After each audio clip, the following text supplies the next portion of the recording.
आदरणीय मेरे प्रिय दोस्तों और भक्तों, क्या आप जानते हैं कि शांतनु पत्नी गंगा ने अपने 7 पुत्रों को गंगा नदी में क्यों बहा दिया? आइए मैं आपको बताता हूँ। दोस्तों, एक बार की बात है कि गुरु वशिष्ठ समाधि लगाकर बैठे हुए थे। उनके समीप ही 8 वासु खड़े हुए थे। वे ध्यानमग्न गुरु वशिष्ठ जी को अपशब्द कहकर उनकी खिल्ली उड़ा रहे थे। इससे गुरु वशिष्ठ की समाधि भंग होनी तय थी, लेकिन धीर और गंभीर स्वभाव वाले गुरु वशिष्ठ फिर भी शांत रहे। फिर भी वे धृष्ट वासुण अपनी धृष्टता से बाज नहीं आए और महर्षि वशिष्ठ का उपहास उड़ाते रहे। वासुओं की धृष्टता देखकर जब गुरु वशिष्ठ को क्रोध आ गया और वे अपने क्रोध पर नियंत्रण नहीं रख सके, तो उन्होंने वासुओं को यह शाप दिया कि तुमने एक तपस्वी का मजाक उड़ाया है, उपहास उड़ाया है, इसलिए तुम्हें पृथ्वी पर जाकर मनुष्य योनि में जन्म लेना पड़ेगा और पृथ्वी पर होने वाली मानसिक और शारीरिक यातनाएं झेलनी पड़ेंगी। ऋषि का शाप इतना गंभीर था।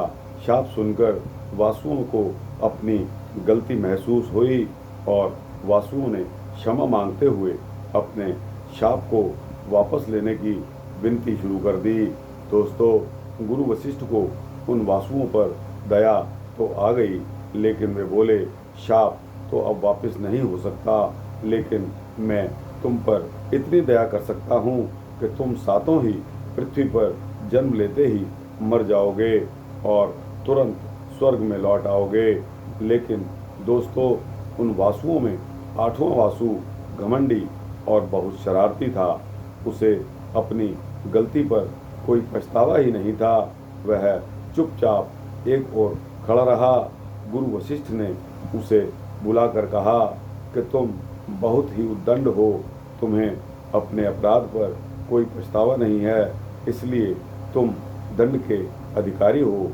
इस कारण तुम पर शाप का प्रभाव यथावत रहेगा, अर्थात पृथ्वी पर जाकर मनुष्य योनि में तुम्हें जन्म लेकर मानसिक और शारीरिक यातनाएं झेलनी पड़ेंगी, सहनी पड़ेंगी।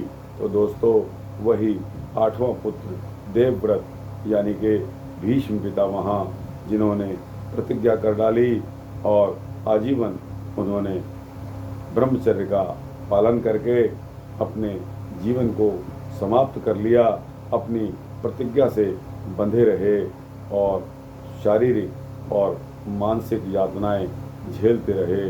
दोस्तों, यह वृतांत उन 7 बच्चों का है, उन 7 वासुओं का है जो मनुष्य योनि में आए और आकर चले गए, क्योंकि शांतनु पत्नी गंगा ने उनको जन्म लेते ही नदी में प्रवाहित कर दिया।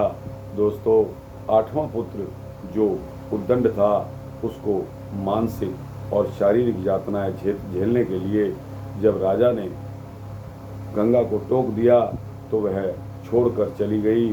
तो दोस्तों, इस प्रकार होनी तो होकर रहती है और दोस्तों, प्रभु ने सब कुछ पहले ही निश्चित किया हुआ है। यह वृतांत यहाँ समाप्त होता है। दोस्तों, आपको अच्छा लगा हो तो इस वृतांत को आपको लाइक और शेयर करते हुए अपने दोस्तों, भक्तों, जिज्ञासुओं, मित्रों को अवश्य भेजना। और दोस्तों, इस चैनल को सब्सक्राइब करेंगे तो आपको इसी तरह के अच्छे अच्छे भक्ति वृतांत मैं देता रहूं, यही मेरा संकल्प है। दोस्तों, जय श्री सीता रामचंद्र भगवान की जय। जय श्री राधे कृष्णा।